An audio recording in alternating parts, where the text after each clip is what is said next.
ലാലേട്ട ആരംഭിക്കാം. വിസ്മയ തുടക്കം ലാലേട്ട, വിസ്മയ തുടക്കം അതിമനോഹരമാകട്ടെ. എല്ലാ ആശീർവാദങ്ങളും. 2 ചോദ്യങ്ങളുടെ ഒരു കോമ്പാണ്. ഒരു ചോദ്യം ലാലേട്ടനും ഓരോ ചോദ്യം വിസ്മയും. ഈ തുടക്കം സിനിമയുടെ സ്ക്രിപ്റ്റ് വീട്ടിലെത്തിയതിനു ശേഷം എത്ര മണിക്കൂർ വീട്ടിൽ ഡിസ്കഷൻ നടന്നു ഈ പടത്തിലേക്ക് വിസ്മയിക്കാൻ? വിസ്മയ, അടുത്ത ചോദ്യം. പ്രണവേട്ടൻ എന്താണ് നൽകിയ ഉപദേശം? അത് ലാലേട്ട, അതിന് വിസ്മയ. എങ്ങനെ എത്ര മണിക്കൂർ നടന്നതെന്ന് എനിക്ക് അറിഞ്ഞുള്ള കാര്യം, ഞാൻ അതിലുണ്ടായിരുന്നില്ല. അത് ഓഫ്കോഴ്സ് കഥ കേട്ടു. അപ്പൊ നമുക്ക് നമ്മുടേതായിട്ടുള്ള ചില അഭിപ്രായങ്ങൾ പറഞ്ഞു, അത്രയേ ഉള്ളൂ. അല്ലാതെ അതിന്റെ കൂടുതൽ ഡിസ്കഷനിലേക്കൊന്നും ഞാൻ പോയില്ല. അതാണ് എന്റെ സത്യം. എനിക്ക് എന്റേതായിട്ടുള്ള ചില അഭിപ്രായങ്ങൾ ഉണ്ടായിരുന്നു, അത് ഞാൻ ഷെയർ ചെയ്തു. അതവർക്ക് ചില കാര്യങ്ങൾ അങ്ങനെയാണല്ലോ, ചില അക്സെപ്റ്റ് ചെയ്യാൻ തോന്നുന്ന കാര്യങ്ങൾ അവർ അക്സെപ്റ്റ് ചെയ്തു. അതാണ് എന്റെ സത്യം. പ്രണവേട്ടൻ any help tips for acting? Tips ഒന്നും തന്നില്ല, but he just said have fun and discussion അങ്ങനെ ഡിസ്കഷൻ ആയിട്ടൊന്നും ഉണ്ടായിരുന്നില്ല. ഞാനും അമ്മയും ഇതിനെ പറ്റി സംസാരിച്ചു. സ്റ്റോറി ഭയങ്കര ഇഷ്ടപ്പെട്ടു. എനിവേസ് ഹലോ, ഇവിടെയാണ്. നമസ്കാരം. തുടക്കം നല്ല സംഭവമായിട്ട് ജൂഡിന്റെ അടുത്തേക്ക് വരുന്നുണ്ട്. അത് ലാലേട്ടനോട് തന്നെയാണ്. ലാലേട്ട, ഒരച്ഛൻ എന്ന നിലയിൽ ഏറ്റവും അഭിമാന മുഹൂർത്തത്തിലാണ് ഇപ്പോൾ താങ്കൾ. അതിന് സ്റ്റേജിൽ നിൽക്കുമ്പോൾ തന്നെ താങ്കൾ പറഞ്ഞു, അതൊരു സന്തോഷം. ഞങ്ങളെല്ലാം കുട്ടി തന്നെയാണ് വിസ്മയ. ലാലേട്ട അഭിനയിക്കുന്ന സമയത്ത്, ലാലേട്ടൻ അഭിനയത്തിന്റെ കാര്യത്തിൽ നമുക്ക് എല്ലാവർക്കും വരാം. വിസ്മയോടൊപ്പം ആ ഷെയർ ചെയ്യുമ്പോൾ, ക്യാമറയ്ക്ക് മുന്നിൽ ഷെയർ ചെയ്യുമ്പോൾ ലാലേട്ടന് തോന്നിയ ആ മുഹൂർത്തം എന്തായിരുന്നു ആ സമയത്ത്? അല്ല, ആ സമയത്ത് എൻ്റെ മകളാണെന്നൊന്നും ഞാൻ വിചാരിക്കില്ല. എൻ്റെ കൂടെ അഭിനയിക്കുന്ന ഒരാളായിട്ടാണ്. മകളായിട്ട് വിചാരിച്ചാൽ നമുക്ക് ചിലപ്പോൾ അഭിനയിക്കാൻ പറ്റില്ല. അങ്ങനെയൊരു പെർഫോമൻസ് ചെയ്യുന്ന സമയത്ത് അങ്ങനെ ഒരു ക്യാരക്ടറായിട്ടാണ്. അപ്പോൾ അവർക്ക് അവർ പറയുന്ന, അല്ലെങ്കിൽ അവർ നമുക്ക് തോന്നുന്ന കാര്യങ്ങൾ നമുക്കിങ്ങനെ ചെയ്യാം, അല്ലെങ്കിൽ it's A give and take എന്ന് പറയുന്നത്. അപ്പം അതുകൊണ്ട് അഭിനയിച്ച് കഴിഞ്ഞായിട്ട് ആ സിനിമ കാണുമ്പോൾ കുറച്ചുകൂടെ നമുക്ക് ഫീൽ ചെയ്യാം.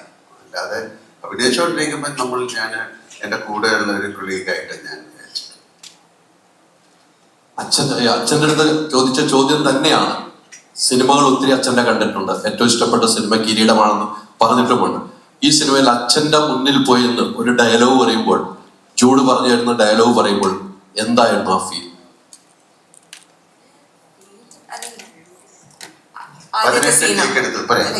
കൊറേ അതിന് അച്ഛനായി കണ്ടു. അതുകൊണ്ട് ഞാൻ അവിടെ എത്തിയപ്പോ എല്ലാരും അച്ഛൻ്റെ കൂടെ ആക്ട് ചെയ്യാൻ പോവാണ്, ലൈക്ക് എക്സൈറ്റ്മെന്റ് ഉണ്ടായിരുന്നു. I was nervous. Yeah.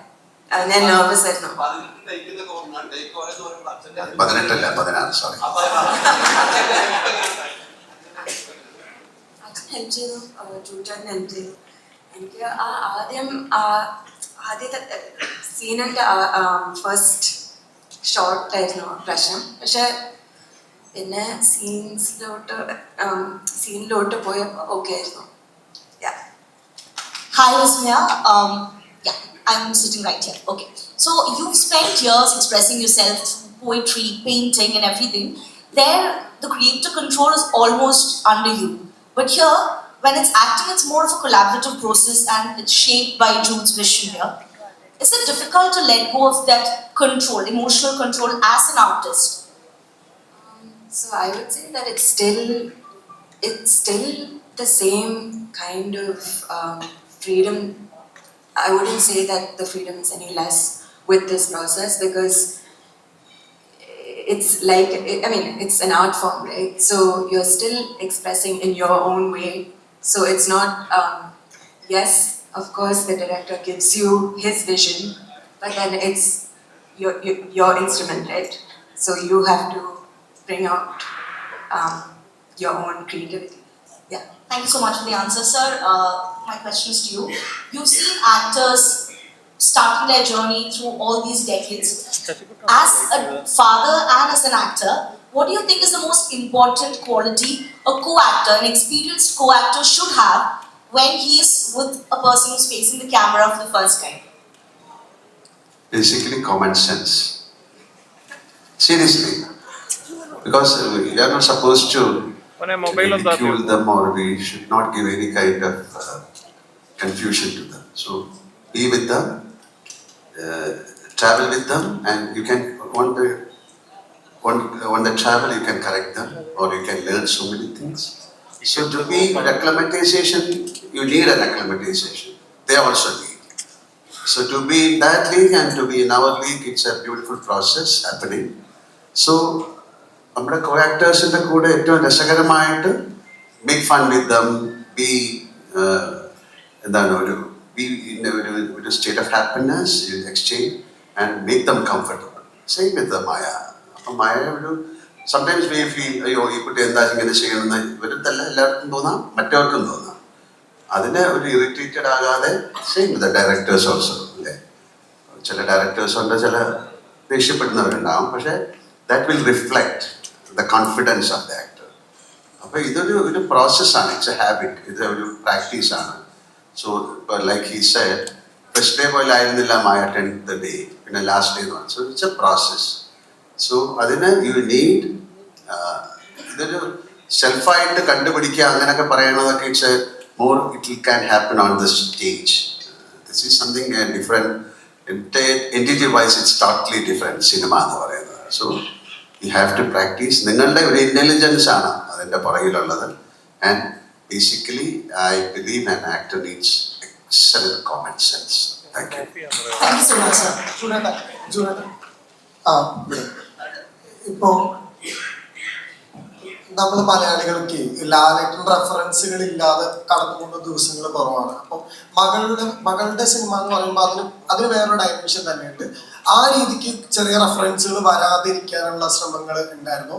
അത് മാത്രമല്ല, ഈ ട്രെയിലർ കാണുമ്പോൾ ഒരു ആക്ഷൻ സിനിമയുടെ ഭയങ്കര ഫീൽ അടിക്കുന്നുണ്ട്. അപ്പോൾ ലാലേട്ടനും വിസ്മയും തമ്മിലുള്ള ആക്ഷൻ സീക്വൻസ് സിനിമയുടെ ഭാഗമാണോ? രണ്ട് ചോദ്യം. അങ്ങനെ റെഫറൻസുകൾ ഞാൻ എൻ്റെ കുറേ സിനിമകളിൽ വെച്ചിട്ടുണ്ടായിരുന്നു. എൻ്റെ ഓൾമോസ്റ്റ് മിക്ക സിനിമകളിലും ലാലേട്ടൻ റെഫറൻസുകൾ ഞാൻ വെക്കാറുണ്ട്. ഇതിൽ പക്ഷെ ലാലേട്ടൻ തന്നെ വന്നതുകൊണ്ട് പിന്നെ റെഫറൻസ് ഒന്നും വെക്കേണ്ടി വന്നില്ല. പിന്നെ ആക്ഷൻ മൂവി ആണെന്ന് ഞാൻ പറയുന്നില്ല, ആക്ഷൻ ഉണ്ട് പടത്തിൽ. ഇപ്പോൾ യൂഷ്വലി നമ്മൾ പണ്ടൊക്കെ ഞാൻ സിനിമ കാണുമ്പോൾ നമ്മളെല്ലാവരും സിനിമകൾ കാണുമ്പോൾ ടി വിയിൽ സംഘടനം ത്യാഗരാജനുണ്ടോ എന്ന് നോക്കും ആദ്യം പടം നോക്കുന്നതിന് മുമ്പ്. അപ്പോഴായിരിക്കും ഒരു ഇൻട്രസ്റ്റ് പടം കാണാൻ. ഇന്ന പോലെ കൂട്ടിന്റെ പീര പോലെ കുറച്ച് സംഘടന ഉണ്ട് ഈ പടത്തിൽ. പക്ഷെ ഇതൊരു ആക്ഷൻ മൂവി അല്ല, ആക്ഷൻ ഉണ്ട് സിനിമ. പുള്ളിക്ക് അറിയേണ്ട ഞാനും മായയായിട്ട് ആക്ഷൻ ഉണ്ടോ? ഇല്ല, അവർ വീട്ടിലെന്തോ ആക്ഷൻ ഉണ്ടോ ഇവിടെ പടത്തിൽ. അതായത് ലാൽ സാറിന്റെ ക്യാരക്ടറിനെ കുറിച്ച് പറയാൻ പറ്റാത്തതുകൊണ്ടാണ്, അല്ലെങ്കിൽ അതിന്റെ ഉത്തരം നിങ്ങൾക്ക് തരുമായിരുന്നു. മായയുടെ ആക്ഷൻ പോലും പടത്തിലുണ്ടോ എന്ന് ഞാൻ ഇപ്പോഴും കൺഫേം ചെയ്തില്ല. കാരണം ഞാൻ പറഞ്ഞത് ആക്ഷൻ പടമാണ്, പക്ഷെ അത് നിങ്ങൾ പ്രതീക്ഷിക്കുന്ന പോലെ മൊയ്ത്തായി പഠിച്ച എല്ലാവരെയും പിടിച്ചു മറിക്കുന്ന അങ്ങനെ ഒരു ക്യാരക്ടർ അല്ല പടത്തിൽ. വളരെ ശാന്ത സ്വഭാവികമായിട്ടുള്ള ഒരു കുട്ടിയാണ്. ഒരു അച്ഛനായിട്ട് അഭിനയിക്കുന്ന സായിച്ചേട്ടൻ്റെ ക്യാരക്ടറുണ്ട്, അവിടുത്തെ CA ആയിട്ട് ചെയ്യുന്ന മനോജ് ചേട്ടൻ്റെ ക്യാരക്ടറുണ്ട്. പിന്നെ ഒരു കാര്യമാണ് ഞാൻ പറയാം, വില്ലൻ കൊടൂര വില്ലനായ ബോബിച്ചേട്ടൻ പടത്തിലുണ്ട്. അത് ഉഗ്രൻ വില്ലനാണ്. അത് പിന്നെ ആശിഷ് ഒരു ക്യാരക്ടർ റോളാണ് ചെയ്യുന്നത്. അഞ്ചേട്ടൻ അറിയാലോ, നമ്മുടെ സ്വന്തം അഞ്ചേട്ടൻ. ഞാനിപ്പോൾ നോക്കിയപ്പോൾ പെട്ടെന്ന് ഒരു ആർട്ടിസ്റ്റാണ് ചോദിച്ചോ. ഇത് എനിക്ക് ഏറ്റവും സന്തോഷമുള്ള കാര്യം എന്ന് പറഞ്ഞാൽ ഇവിടെ ഇരിക്കുന്ന ആർക്കും എന്താ പറയുക, എപ്പോൾ വിളിച്ചാലും സ്വന്തം ഒരു കുടുംബത്തിലൊരാളെ പോലെ വിളിക്കാവുന്ന ബന്ധമുണ്ട് ഈ സിനിമ കഴിഞ്ഞപ്പോൾ. ഈ പടത്തിൽ വർക്ക് ചെയ്ത ടെക്നീഷ്യൻസ് ആയാലും ആർട്ടിസ്റ്റ് ആയാലും എല്ലാവരുമായിട്ടും. അപ്പം അത് അത്രയും എൻജോയ് ചെയ്ത് ഞങ്ങൾ ഈ സിനിമയാണ്. അതൊരു വലിയ സിനിമയൊന്നുമല്ല, എന്നാലും എല്ലാവർക്കും ഇഷ്ടമാവും. പിന്നെ ലാൽ സാറിൻ്റെ ക്യാരക്ടറും എല്ലാവർക്കും ഇഷ്ടമാവും. കാരണം ഞാൻ എൻ്റെ കയ്യിൽ ആദ്യമായിട്ട് കിട്ടിയതാണ്. അപ്പോൾ ഞാൻ കുറച്ച് വൃത്തിയായിട്ട് ചെയ്തിട്ടുണ്ടെന്നാണ് എൻ്റെ വിശ്വാസം.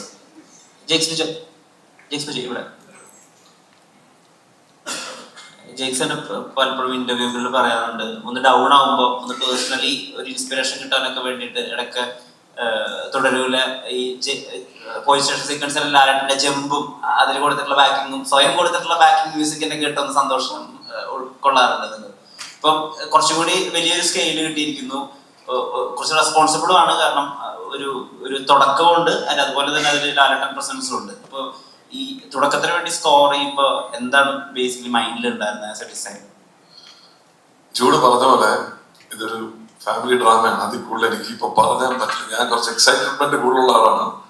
അപ്പം എനിക്ക് ലാലേട്ടന്റെ തുടർന്നുള്ള സീക്വൻസ് ശരിക്കും അന്ന് സ്കോർ ചെയ്യുന്ന സമയത്ത് ആ എനർജിയിൽ എക്സിക്യൂട്ട് ചെയ്തതിന്റെ ആ ഒരു വൈബ് തിയേറ്ററിൽ കിട്ടിയത് അത് ഇതുവരെ I don't think I repeat that. കാരണം അത് അത്രയും ഇമ്പാക്ട് ഉണ്ടാക്കി.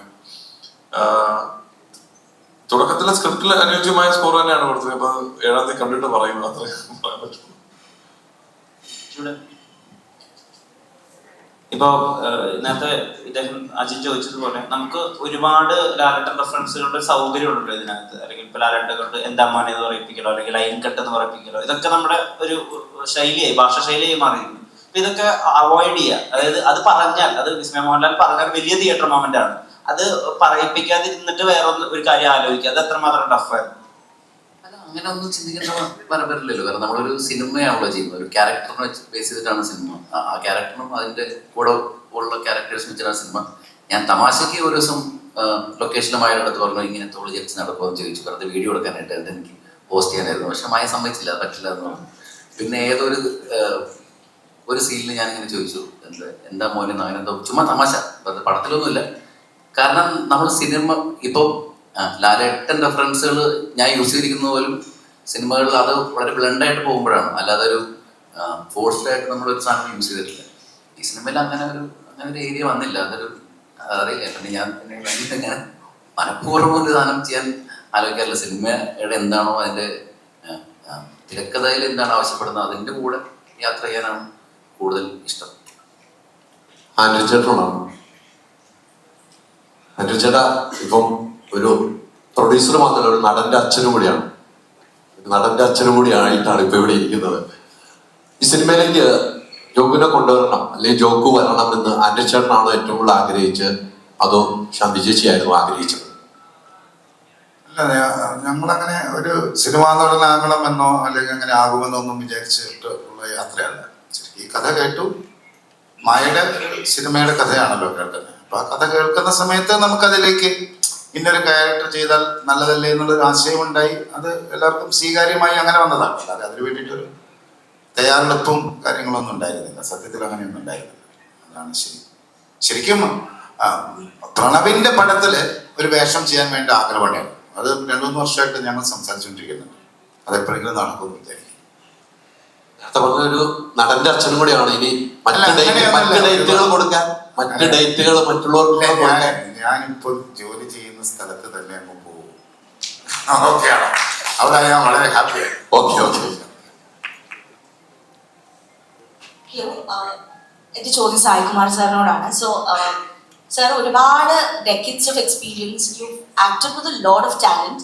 അപ്പോൾ ആ സമയത്ത് especially when you are acting with a co-star's daughter, internally നമ്മൾ അവരുടെ പെർഫോമൻസിനെ ഓവർ പവർ ചെയ്യാണ്ടിരിക്കാനുള്ള ഒരു ടെൻഡൻസി ഫോർ ലെജൻഡറി ആക്ടേഴ്സ് അങ്ങനെ ഉണ്ടാവാറുണ്ടോ?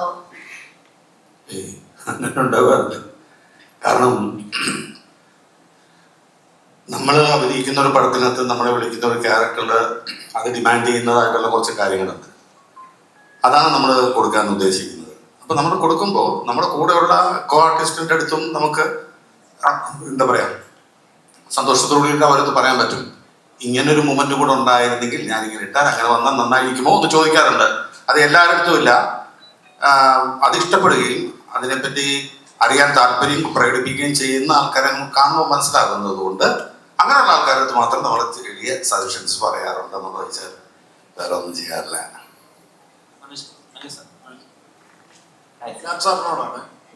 ഹലോ, ലാൽ സാറിനോടാണ്. ലാൽ സാർ, മലയാള സിനിമയില്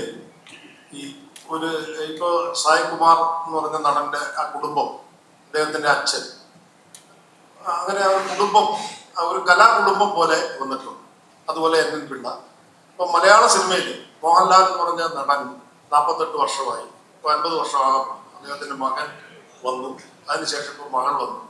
അപ്പോൾ ആ ഒരു കലാകുടുംബം മലയാള സിനിമയിലേക്ക് പൂർണ്ണമായും വരികയാണ്. അതിൽ അങ്ങനെ തൃപ്തനാണോ? എന്താണ് അദ്ദേഹം അങ്ങനെയൊക്കെ പറയാനുള്ളത് അതിനെക്കുറിച്ച്? അത് ഇപ്പം എൻ്റെ ഒരു കാര്യം, അവർ രണ്ടുപേരും ഒരു ആക്ടറോ ആക്ട്രസ് ആവുമെന്നൊന്നും ഞാൻ ചിന്തിച്ചിട്ടേ ഇല്ല, ഞങ്ങളുടെ കുടുംബവും ചിന്തിച്ചിട്ടില്ല. അത് സംഭവിച്ചേക്കണം. പക്ഷെ ഇവരുടെ കാര്യം അങ്ങനെയല്ല. ഇവരുടെ സ്റ്റേജിൽ നിന്നാണ്.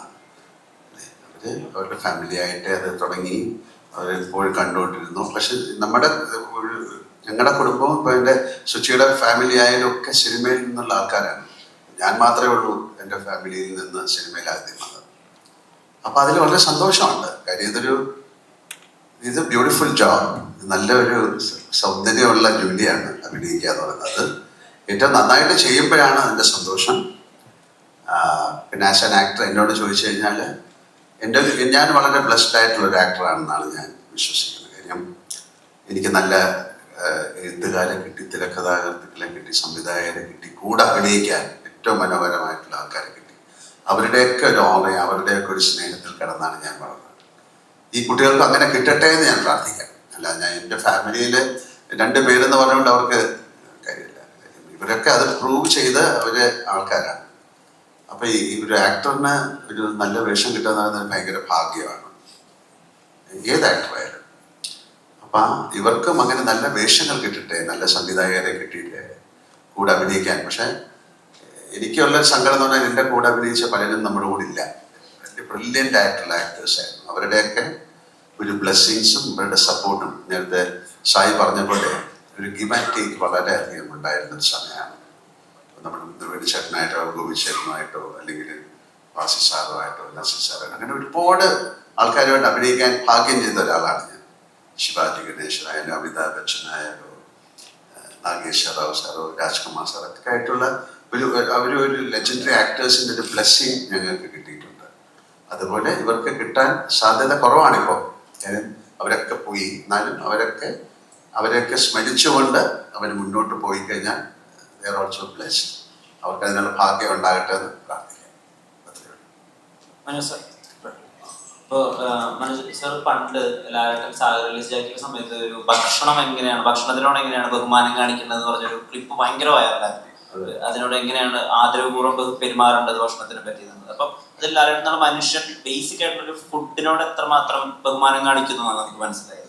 ഇപ്പോ മകൾക്ക് ആ രീതിയിൽ ഒരു മനുഷ്യൻ എന്നുള്ള രീതിയിൽ കുറച്ചു നേരം ട്രാവൽ ചെയ്തവർ എത്രമാത്രം അങ്ങനെയുള്ള ക്വാളിറ്റീസ് ഉണ്ട്. അതുപോലെ ആസ് എൻ ആക്ടർ ലാലേട്ടനെ പറ്റി എല്ലാവരും പറയുന്നത് പ്രതീക്ഷിക്കാത്ത റിയാക്ഷൻസ്, ഏറ്റവും നാച്ചുറൽ ആയ റിയാക്ഷൻസ് എന്നൊക്കെയാണല്ലോ. അതിന്റെ ട്രേസസും എത്രമാത്രം ഉണ്ട് കൂടെ വർക്ക് ചെയ്തത് എന്താ മനസ്സിലാക്കുന്നത്? ലാലേട്ടൻ എന്നൊരു വിസ്മയമാണ് നമ്മൾക്ക് പറയാറ്. പ്രത്യേകിച്ച് എനിക്ക് പേഴ്സണലി പറയാം, എല്ലാ രീതിയിലും ആസ് എൻ ആക്ടർ പേഴ്സണൽ ലൈഫിലും ഒക്കെ അദ്ദേഹം വലിയ മാതൃകയാണ്. അതിൻ്റെ ഉദാഹരണമാണ് നിങ്ങൾ പറഞ്ഞത്. ഞാൻ പണ്ട് പറഞ്ഞ കേസാണ് ലാലേട്ടൻ. പലരും ഞാൻ അജിമ തള്ളിയതാണെന്നൊക്കെ പറയുന്ന ആൾക്കാരുണ്ട്. ഇപ്പം ഞാൻ പറയും ലാലേട്ടൻ്റെ ഒരു പുസ്തകത്തിൽ തന്നെ ഞാൻ ലാലേട്ടൻ്റെ അനുവാദത്തോട് ഇത് എഴുതിയിട്ടുണ്ട്. ഇപ്പം അതേ മുന്നിലിരുത്തിക്കൊണ്ട് പറയുകയാണ്. അതൊക്കെ നടന്ന സംഭവമാണ്. ഞാൻ വീണ്ടും അത് വിശദീകരിക്കുന്നില്ല. മോളുടെ കാര്യം പറയുകയാണെങ്കിൽ മോള് അത് ഞാൻ അധികം ദിവസം മോളുമായിട്ട് വർക്ക് ചെയ്തിട്ടില്ല. പക്ഷെ മോളെ കണ്ട ആ നിമിഷം മുതൽ അത്രയും ഡൗൺ ടു എർത്ത് ആയിട്ടുള്ള, അത്രയും സിൻസിയർ ആയിട്ടുള്ള ഒരു കുട്ടി. ആ ചിരിയിൽ തന്നെ അത് കാണാം അത്ര സിൻസിയറാണ്. അപ്പൊ അതാണ് വിസ്മയ. എനിക്ക് അത്രയും മനസ്സിലാക്കാൻ സാധിച്ചിട്ടുള്ളൂ. അത്ര ഇനി ഇടയ്ക്ക് വന്ന ആ ഇന്റർവ്യൂ കണ്ടപ്പോൾ നമ്മുടെ ലോകത്തുള്ള എല്ലാവർക്കും മനസ്സിലായി വിസ്മയ എന്താണെന്ന്. അപ്പൊ ഇനി വിസ്മയ എന്ന ആക്ട്രസ് എന്താണെന്ന് നമ്മൾ 7-ാം തീയതി കണ്ട് മനസ്സിലാക്കാം. ഒരുപാട് സന്തോഷമാണ് ഈ സിനിമയിൽ വരാൻ. എൻ്റെ ജീവിതത്തിലെ ഏറ്റവും വലിയ ബ്ലെസ്സിങ് ആണ്. ഞാൻ മുമ്പ് പറഞ്ഞ പോലെ ലാലേട്ടൻ്റെ മകൻ്റെയും മകളുടെയും കൂടി അഭിനയിക്കാൻ സാധിക്കുക, അത് അപൂർവമായൊരു ഭാഗ്യമാണ്. ഈ തുടക്കം സിനിമയിൽ ഒരുപാട് സന്തോഷങ്ങൾ ഉണ്ടായിരിക്കും. ആ സിനിമയിൽ വരാൻ കഴിഞ്ഞത് നല്ല റോളൊക്കെയാണ്. പക്ഷെ അതിനേക്കാൾ എനിക്ക് ഏറ്റവും മനോഹരമായൊരു നിമിഷമുണ്ടായത് ഈ എൻ്റെ അവസാന ദിവസം, അതായത് ഷൂട്ടിങ്ങിൻ്റെ അവസാന ദിവസം എല്ലാവരും യാത്ര പറഞ്ഞു പോകുന്ന നേരത്ത് വിസ്മയെ ചോദിച്ചു, വിസ്മയ കയറമെല്ലുണ്ടെന്ന് പറഞ്ഞു. ഞാൻ ഒന്ന് വിളിക്കാൻ പറഞ്ഞു. വിസ്മയ വെള്ളി ഇറങ്ങി വന്നു. ഞാൻ മോളോട് പറഞ്ഞു, മോളെ എൻ്റെ വർക്കൊക്കെ കംപ്ലീറ്റ് കഴിഞ്ഞു, ഞാൻ ഇന്ന് പോവുകയാണ്. ഓ ശരി ചേട്ടാ, സന്തോഷം. ഞാൻ പറഞ്ഞു മോളുടെ അച്ഛൻ്റെ സിനിമയിൽ നാളെ രാവിലെ ഞാൻ ജോയിൻ ചെയ്യുന്നു. പറഞ്ഞു ഒറ്റ ദിവസം രാവിലെ ലാലേട്ടനോട് ഞാൻ അതിമനോഹരത്തിൽ അഭിനയിക്കാൻ പോകണം. അതൊരു വല്ലാത്തൊരു മൂവ്മെൻ്റാണ്. മകളുടെ സിനിമയിൽ നിന്ന് അച്ഛൻ്റെ സിനിമയിലേക്ക്. ഇനി ചിലപ്പോൾ ഒരു അതിമോഹമാണ് മോനെ ദിനേശ എന്ന് ലാലേട്ടൻ പറയരുത്. ഇനി ലാലേട്ടൻ്റെ സിനിമയിൽ ഞാൻ അവസാനം പറയും, ലാലേട്ട ഞാൻ വിസ്മയുടെ പടത്തിലേക്ക് നാളെ രാവിലെ ജോയിൻ ചെയ്യണം എന്ന് പറയുന്ന ഒരു സമയം ഉണ്ടാവട്ടെ എന്ന് പ്രാർത്ഥിക്കുക. അതെൻ്റെ ഏറ്റവും ജീവിതത്തിലെ ഏറ്റവും വലിയ ഭാഗ്യമാണ്, അത് സന്തോഷമാണ്. തുടക്കത്തിന് എല്ലാവിധ ആശംസകളും ദൈവം അനുഗ്രഹിക്കട്ടെ. All the best. ജോക്കുട്ട, ഇവിടെ തുടക്കം തുടങ്ങുകയാണ്. 7-ാം തീയതി നമ്മൾ വെയിറ്റ് ചെയ്യുകയാണ്. പക്ഷെ ഈ സിനിമയ്ക്ക് വേണ്ടിയുള്ള തയ്യാറെടുപ്പുണ്ടായിരുന്നു. എനിക്ക് തോന്നുന്നു കുറെ തയ്യാറെടുപ്പ് നടത്തിയിട്ടുണ്ടാവും. ഒരേ ഷോട്ടുകൾ എടുക്കാൻ പോകും. ലാലേട്ടൻ ഇന്ന് നിങ്ങൾ കാണുന്നതാണ്, കുടുംബത്തിലുള്ള ആളാണ്. ലാലേട്ടൻ്റെ കൂടെ സ്ക്രീൻ ഷെയർ ചെയ്യുമ്പോഴും വിസ്മയുടെ കൂടെ സ്ക്രീൻ ഷെയർ ചെയ്യുമ്പോൾ അച്ഛനും അമ്മയൊക്കെ അവിടെ ഉണ്ടാവും. അച്ഛനും അമ്മയും അവിടെ ഉണ്ട്, ലൊക്കേഷനുണ്ട്. അഭിനയം കഴിഞ്ഞ് വരുമ്പോൾ അച്ഛനും അമ്മയൊക്കെ എന്തൊക്കെ പറയാറുണ്ട്?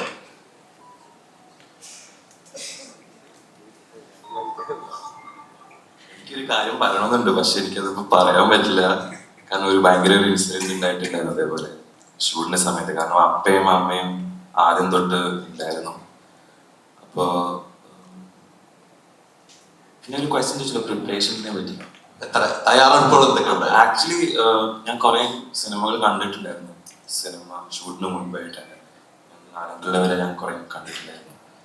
അപ്പോൾ സിനിമകൾ കണ്ടിട്ട് കുറെ റെഫറൻസസും നോട്ട് ചെയ്ത് എൻ്റെ മൈൻഡിലുണ്ടായിരുന്നു. Like in my own way എനിക്കത് ചെയ്യാൻ പറ്റുമല്ലോ എന്ന് ശ്രമമായിരുന്നു ആക്ച്വലി.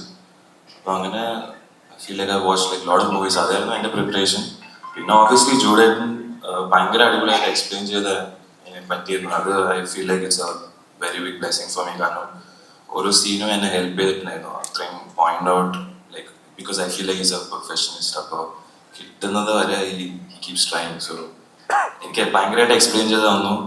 ആൻഡ് ഈവൻ സാനുമാർക്ക് കുറേ എക്സസൈസസ് ഈവൻ കണ്ണിനെ പറ്റി കുറേ എനിക്ക് പറഞ്ഞു തന്നിട്ടുണ്ടായി. അപ്പോൾ എനിക്ക് ഈ ഒരു ടീം കിട്ടിയതിൽ തന്നെയാണ് ആക്ച്വലി വെരി ലക്കി. ബിക്കോസ് അല്ലെങ്കിൽ I don't think I would be able to do what I did. But അതായിരുന്നു എൻ്റെ ഒരു whole process and journey of this whole shoot. Yeah, so my question is also directed to you. So debuts often come with a lot of nervousness, but in your case there's a surname, there's too much of expectations likewise, but is that something that you have to, that helps you creatively, or is it something that you have to constantly unlearn during filmmaking, the whole side of expectations and everything? Not really, because I think my whole life been in film. അപ്പോൾ ഞാൻ കുഞ്ഞിലേ തൊട്ട് സെറ്റ്സിൽ പോയിട്ടുണ്ടായിരുന്നു ഷൂട്ടിങ്ങിലായാലും. അപ്പോൾ ഞാൻ കുറേ കണ്ട് observe ചെയ്ത് പഠിക്കുന്ന ടൈപ്പ് ആളാണ്. So I feel like I don't have that pressure, but obviously there was the nervousness. Beginning ഒരു 2-3 ടേക്സ് ഞാൻ ഓബിയസ്ലി ഭയങ്കര പ്രഷറായിരുന്നു. പക്ഷെ എനിക്ക് തോന്നുന്നു ഞാൻ പറഞ്ഞ പോലെ എൻ്റെ കൂടെ ഉണ്ടായ എല്ലാവരും വാസ് അത്രയും welcoming and was very sweet. ജൂഡേട്ടൻ ഉണ്ടായിരുന്നു, പിന്നെ ജോമോൻ ചേട്ടൻ ഈസ് നോട്ട് ഹിയർ, പക്ഷെ റിയലി ഹെൽപ്പ് മീ. അഖിലേട്ടനും ഭയങ്കരമായിട്ട് എന്നെ ക്യാമറയുടെ അടുത്ത് ഞാൻ ഏറ്റവും ക്ലോസ് ആയിട്ട് ഇരിക്കുന്നവർ കുറേ കാര്യങ്ങൾ എനിക്ക് എക്സ്പ്ലെയിൻ ചെയ്ത് തന്നു. സോ ആ ഒരു കംഫർട്ട്നെസ് കിട്ടിയോടെ I think I was able to go with the flow and they were happy with it. So that's was also my happiness. ലാലേട്ടനോട് കുറെ ട്രാവൽ ചെയ്തിട്ടുള്ള ആളാണ്, ട്രാവൽ ചെയ്തിട്ടുണ്ട്. വിസ്മയുടെ കൂടെയുള്ള സിനിമ ട്രാവൽ ശരിക്കും എങ്ങനെയാണ്? ഞാൻ പറഞ്ഞില്ലേ, അത് എൻ്റെ വലിയ ഭാഗ്യമായി ഞാൻ കരുതുന്നു. ഞാൻ ഒരിക്കലും ഞാനിങ്ങനെ ഒരു സിനിമയിൽ അഭിനയിക്കുന്ന ഒരാളാകുന്നു, അല്ല സിനിമയിൽ അഭിനയിക്കാൻ വരുമെന്നൊന്നും ഞാൻ ചിന്തിച്ചിട്ടുള്ള ആളല്ല. അതിന് മുമ്പുള്ള പരിചയമാണ് എല്ലാവരും കൂടിയിരിക്കുന്ന പല ആൾക്കാരുമായിട്ടും ഞാൻ സിനിമയിൽ അഭിനയിക്കുന്നതിന് മുമ്പുള്ള ബന്ധങ്ങളാണ്. പക്ഷെ എന്നെ സംബന്ധിച്ച് ഞാൻ എനിക്ക് ഇപ്പം ഇത് സംഭവിക്കുന്നത് പോലും അൺബിലീവബിളാണ്. ഞാൻ ഇവരുടെ ഒപ്പം ഈ ഒരു വേദിയിൽ ഇങ്ങനെ ഒരു പ്രസ് മീറ്റിൽ ഇരിക്കാൻ പറ്റുന്നതിനെ എല്ലാം ഒരു ഭാഗ്യമാണ്. തുടക്കമെന്നുള്ള സിനിമ ഞാൻ പറഞ്ഞിട്ടുണ്ട്, ഈ 2 കുട്ടികളിലും എനിക്ക് ഭയങ്കര പ്രിയപ്പെട്ടവരാണ്, ജോക്കും ആൻകുട്ടിയും. അപ്പോൾ അവരുടെ ഒപ്പം പെർഫോം ചെയ്യാനും അത് it's A blessing. Hi Vismaya. Hope you're doing well and welcome to Malayalam film industry. Thank you. So I just want to ask you something. When we are looking into the poster of our movie, we could see some huge names actually. With Jude Anthony Joseph, we could see Yannick Bender, Stan Silva, and if we are looking into DOP, Akhil George, Javon John, other than our own Jakes Pichot, everyone. So first ever we are getting the chance to work with them. That is something very huge, which is very happiest part of the main journey. So how do you feel? I feel like so grateful that this can be my start, and obviously that's only because of my dad, right? But the chance to work with everyone here, and they were so patient and so incredibly I'm a beginner, but the fact that they were patient with me, that Yeah, as I'm just asking a follow-up question in that, as you are a beginner, and we know that our Malayalam film industry is still now going through a remarkable phase actually. So in this remarkable phase, we could see newcomers, freshers are getting enough chance. Day by day, we could see they are scoring hundreds in box office, those things and all. At this momentum, you are getting a chance to be in this industry for the as Thodakam. So how do you feel that opportunity as well? Like again, just grateful. There were so many moments that I'm in the set and I'm looking around and I'm like, wow. Thank you. Yeah. Vismaya, Sorry. വിസ്മയ, നമ്മളിപ്പോ ലാലേട്ടൻ എന്ന് കേൾക്കുമ്പോൾ മീശബലി, മുണ്ടും മടക്കുത്തി, കാല് വലിച്ചിട്ടുള്ള അടിയൊക്കെ. അപ്പം വിസ്മയ വരുന്നു, അപ്പൊ ഒരു ആക്ഷൻ മൂവി ആണെന്ന് എനിക്ക് തോന്നുന്നു. കാല് പൊക്കിയിട്ടുള്ള അടിയൊക്കെ കാണാൻ പറ്റുമോ ലാലേട്ടനെ പോലെ തന്നെ? അതിപ്പോ പറയാൻ പറ്റില്ല. ഉണ്ടോ, ആക്ഷൻ ഉണ്ടോ? അത് സിനിമ കണ്ടിട്ട് ഇപ്പൊ ഒന്നും പറയാൻ പറ്റില്ല. ലാലേട്ട എങ്ങനെയാ നമ്മുടെ ഇത്രയും കാലം പൊക്കുന്നില്ല. കുറച്ച് പ്രയാസം ചെറിയ രീതിയിലൊക്കെ ഉണ്ടാവും. അത് പറഞ്ഞില്ലേ, ചൂട് പറഞ്ഞു. ഞാൻ വരട്ടെ, ഇത്രയും അതിലുള്ളവരൊക്കെ ഏറ്റവും വലിയ ആക്ഷൻ ഡയറക്ടേഴ്സാണ് അല്ലേ? സ്റ്റൺസിലോ ഇതിന്റെ പേര് യാനിക് പെൻ, ആ പേര് തന്നെ എനിക്ക് പറയാൻ പറ്റും. അപ്പം അത്യാവശ്യം ചെറിയ ചായയും കടിയൊക്കെ ഉണ്ടാകും.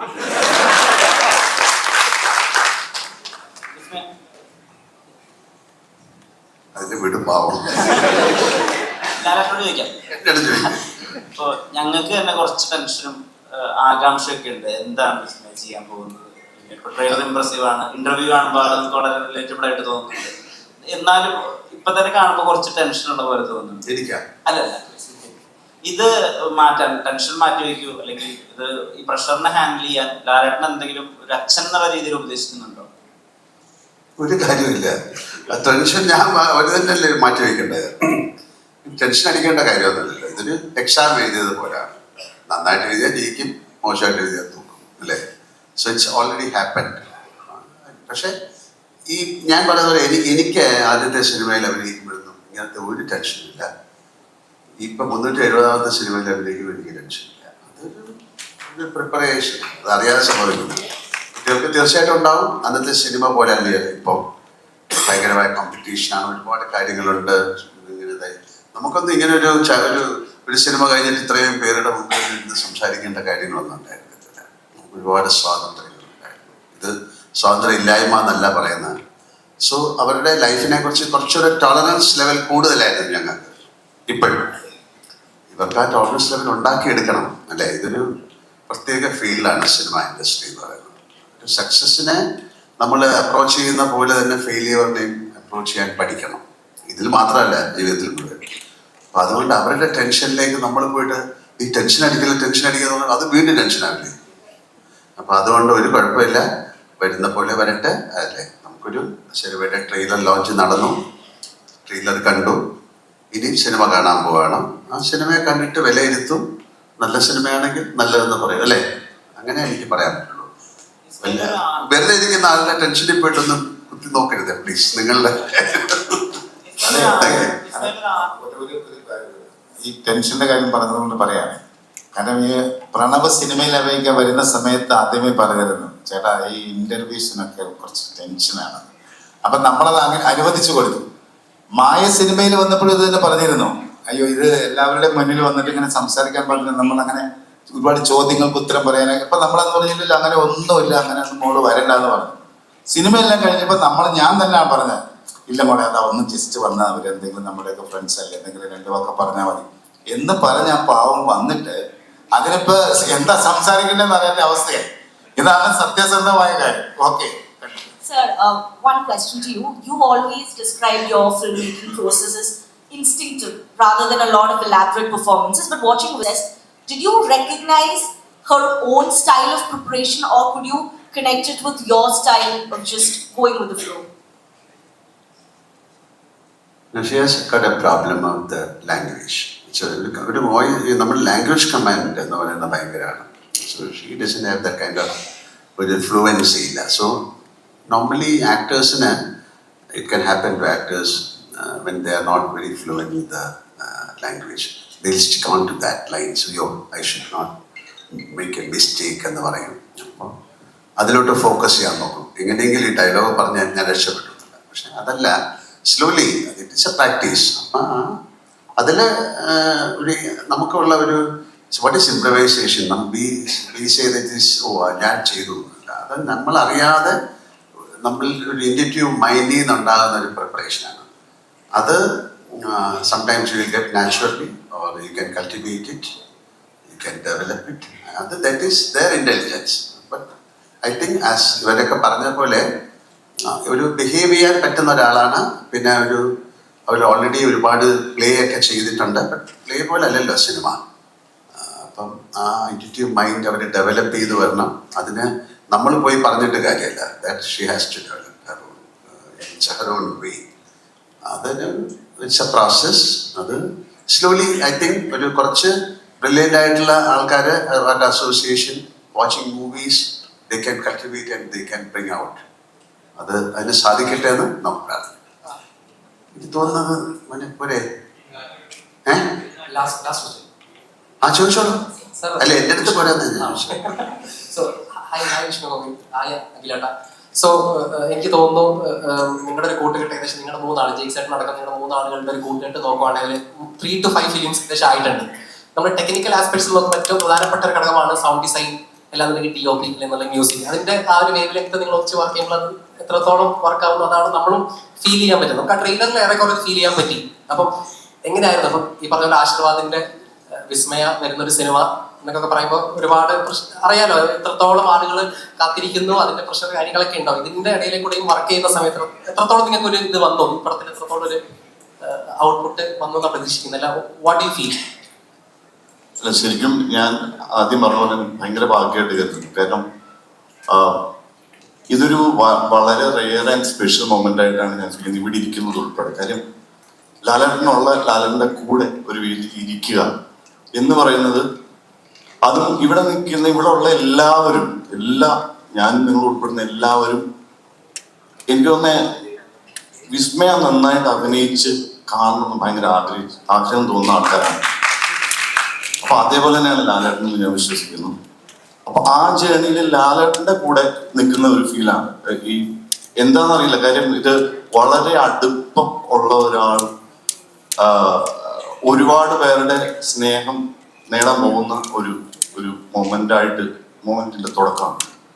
അപ്പോൾ ഒരിക്കലും ഞാൻ വിശ്വസിക്കുന്ന ഒരു കാര്യം, വിസ്മയുടെ തൊട്ടടുത്ത് സിനിമയുണ്ട്, വിസ്മയുടെ ആയിക്കോട്ടെ ആഷിഖിന്റെ ആയിക്കോട്ടെ.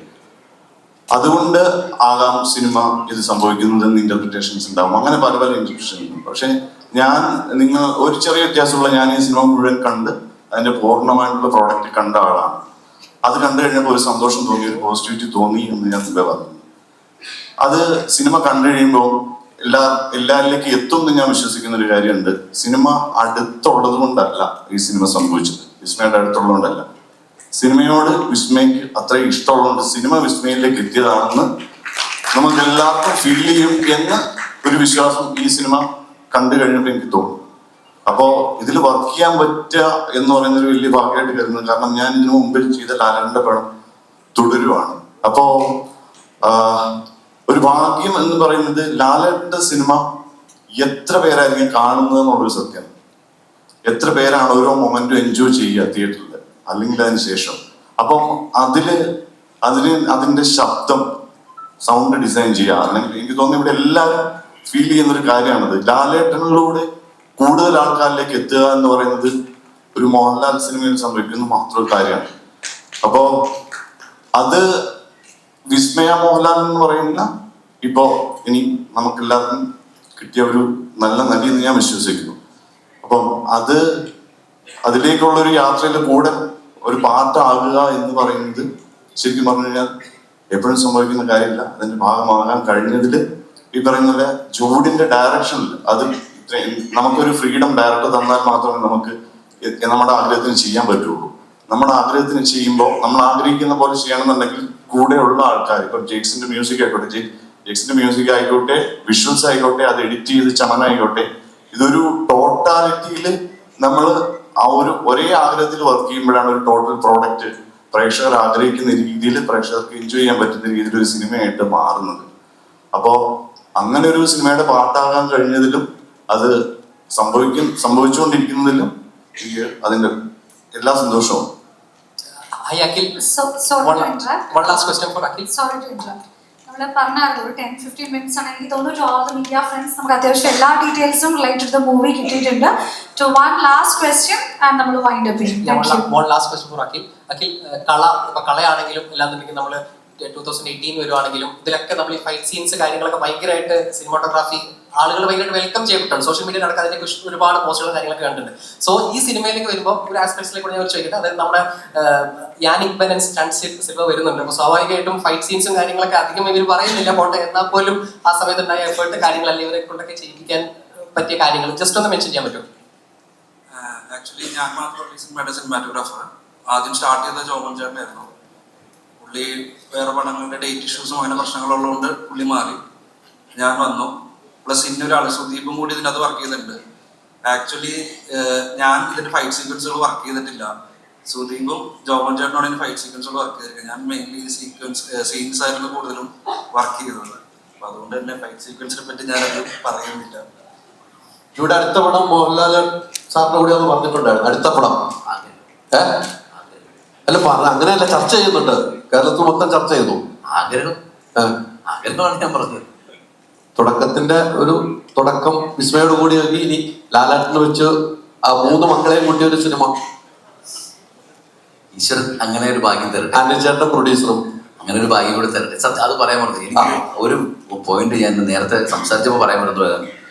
ഞാൻ 5ാമത്തെ സിനിമയാണ് ഇപ്പോൾ ചെയ്യുന്നത്. പക്ഷേ ഇത്രയും ഫ്രീഡം തരുന്ന ഒരു പ്രൊഡക്ഷൻ ഹൗസിന്റെ കൂടെ ഞാൻ ആദ്യമായിട്ടാണ് വർക്ക് ചെയ്യുന്നത്. എന്ത് വേണമെങ്കിലും, ഏത് ആർട്ടിസ്റ്റിനെ വേണമെങ്കിലും, എന്ത് എക്യുപ്മെന്റ് വേണമെങ്കിലും, ഏത് ടെക്നീഷ്യനെ വേണമെങ്കിലും, എത്ര ദിവസം വേണമെങ്കിലും ഷൂട്ട് കളയാൻ ഞാൻ എടുത്ത് പറഞ്ഞു. അങ്ങനെ ഒരു പ്രൊഡ്യൂസർ ഞാൻ ആദ്യമായിട്ടാണ്. സാധാരണ നമ്മൾ ചേട്ടനെ വിളിച്ച് പറയും, ചേട്ടാ ചിലപ്പോൾ ഒരു 2 ദിവസം നമ്മൾ ചാർട്ട് ചെയ്തതിനേക്കാളും കൂടും.